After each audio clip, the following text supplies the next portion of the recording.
Today we're going to be talking about complex fractions. And a complex fractions means that there's a fraction in the numerator and a fraction in the denominator. So the very first step when we are dealing with these is to create a single fraction in the numerator and the denominator. So notice, in the numerator, there's just one fraction. In the denominator, there's just one fraction. So we're already good on step one. An example where it's not like that is like this one. You see how in the numerator you have two different fractions? So the very first step is to make sure you just have one fraction, okay? In both the numerator and the denominator. So let's do this one first. Step one is already good.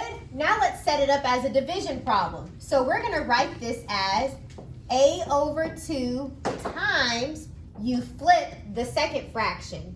So the 4 will be in the numerator and the a squared is in the denominator. And now you just simplify it.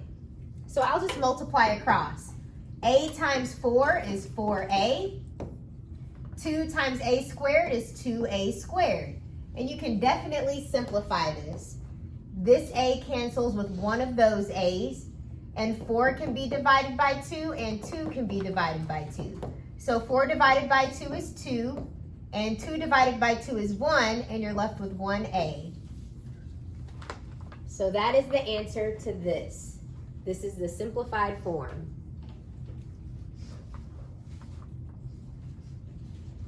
Okay, thumbs up if that one was okay.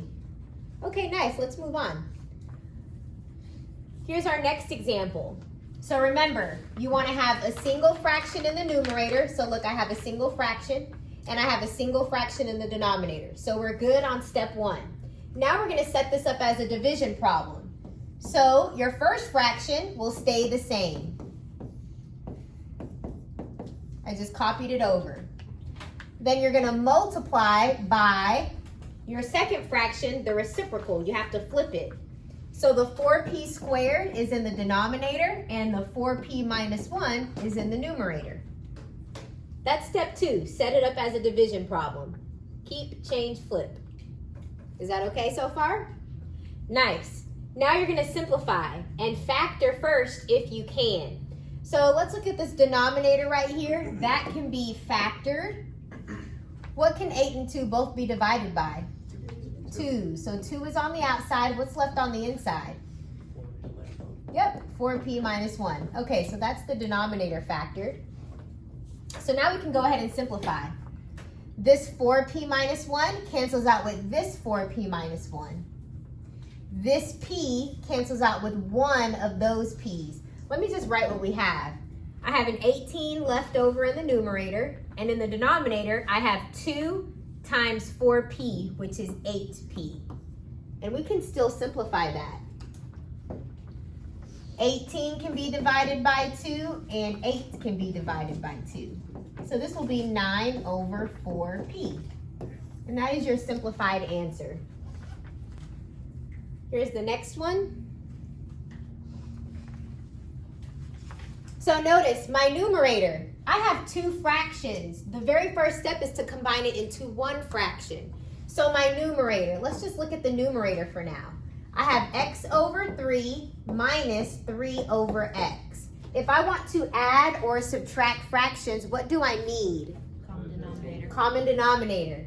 So guys, what is this one missing that this has? An x. And what does this need so that it matches? A 3. Okay, so that means this becomes x times x, that's x squared, minus 3 times 3, which is 9. That's your numerator. In your denominator, whenever you're adding or subtracting fractions, the denominator, you just copy it down.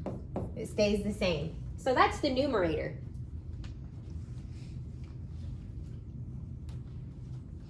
So that's my new numerator. Okay, so now all you have to do is just flip the one in the denominator, right? You just flip it. So you're going to multiply this by this fraction. The x will be in the numerator, and the x minus 3 is in the denominator. So my first step is to make one fraction. and that's what I did. I made one fraction out of the two fractions. Second step, keep, change, flip. So you keep the first fraction, change it to multiplication, you flip the second one. Okay, your third step, simplify, and this will include factoring. So we're gonna factor this numerator.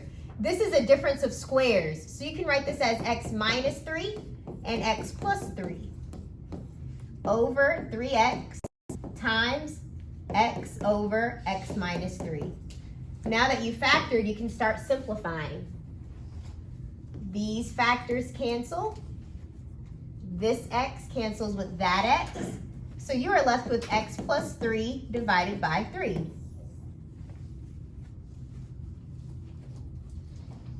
Okay, so I have two fractions in the numerator. We need to make a single fraction. So guys, what is this fraction missing that this one has? V. A v. So this denominator needs a v so that they match. And whatever you do to the bottom, you have to do to the top. So that means this is 4v in the denominator. It just follows along. V plus 1 is just v plus 1. So that is the numerator. Now, let's look at the denominator. What does this fraction need so that the denominators match? 4. Yep, this needs a 4, so put a 4 in the top and the bottom. And this needs a v. Okay, so the 4v will just follow along. And your numerator, 4 plus v, or v plus 4.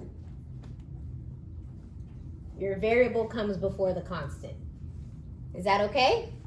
All right. So now, guys, let's turn this into a division problem. So you keep this one, v plus 1 over 4v, multiply, and you flip the second one. So the 4v is in the numerator, and the v plus 4 is in the denominator. Those cancel. So your answer is v plus 1 over v plus 4.